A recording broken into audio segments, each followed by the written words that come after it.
दोस्तों नमस्कार। आइए आज हम लोग एक कहानी के माध्यम से सीखते हैं कि अपना काम स्वयं क्यों करना चाहिए। कहानी को पढ़ते हैं। एक बुद्धिमान लवा पक्षी का परिवार किसान के खेतों में रहता था। उनका घोंसला बहुत आरामदेह था। परिवार में सभी सदस्यों में अथाह प्रेम था। मतलब समझते हैं, पक्षी का परिवार किसान के खेतों में रहता था। उनका घोंसला बहुत आरामदेह था।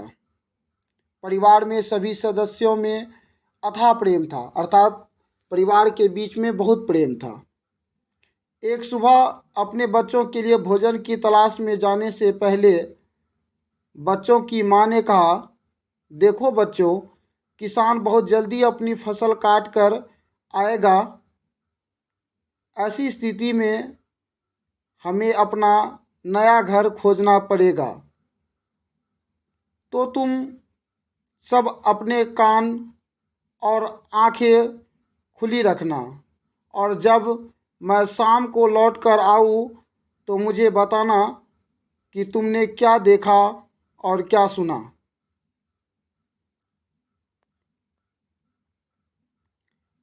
शाम को जब लवा अपने घर लौटी, अर्थात उस पक्षी का जो नाम है, जो मेन पक्षी है, घर लौटी तो उसने अपने परिवार को परेशान हाल में पाया।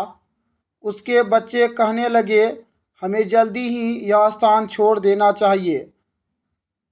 किसान अपने पुत्रों के साथ अपने खेत की जांच करने आया था। वह अपने पुत्रों से कह रहा था, फसल तैयार है, हमें कल अपने सभी पड़ोसियों को बुलाकर फसल काट लेनी चाहिए। लवा ने अपने बच्चों की बातें ध्यानपूर्वक सुनी, फिर बोली, अरे कोई खतरा नहीं, कल भी होशियार रहना। किसान जो कुछ करे या कहे वह मुझे शाम को बताना। दूसरे दिन शाम को जब लवा वापस लौटी तो उसने अपने बच्चों को बहुत भयभीत पाया। माँ को देखते ही वे चिल्लाए, किसान दोबारा यहाँ आया था, कह रहा था यह फसल जल्दी ही काटी जानी चाहिए। अगर हमारी पड़ोसी हमारी सहायता नहीं करते तो हम अपने रिश्तेदारों को बुलाएंगे। जाओ अपने चाचा और चचेरे भाइयों आदि से कहो कि कल आकर फसल काटने में हमारी सहायता करें।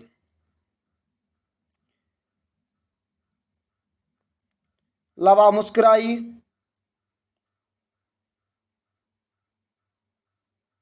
मुस्कुराई। बोली, प्यारे बच्चों, चिंता मत करो। किसान के रिश्तेदारों के पास तो उनकी अपनी ही फसल काटने के लिए पड़ी है, वे भला यहाँ फसल काटने क्यों आएंगे। अगले दिन लवा फिर बाहर चली गई। जब वह शाम को लौटी तो बच्चे उसे देखते ही चिल्लाए, ओह माँ, यह किसान आज कह रहा था कि यदि उसके रिश्तेदार और पड़ोसी फसल काटने नहीं आते तो वह खुद अपनी फसल काटेगा। तो अब तो यहाँ रहने का कोई लाभ नहीं।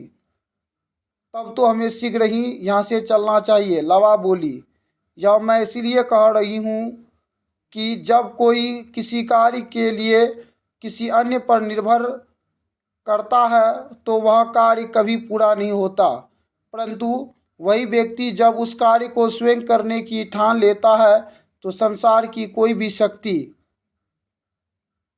उस कार्य को करने से नहीं रोक सकती। तो यही वह समय है जब हमें अपना घर बदल लेना चाहिए। शिक्षा क्या मिला इससे? यदि अपना काम स्वयं करने की आदत खुद में विकसित कर ले तो हर क्षेत्र में सफलता की उम्मीद रहेगी। उम्मीद है आप लोगों को ये कहानी अच्छा लगी होगी। धन्यवाद।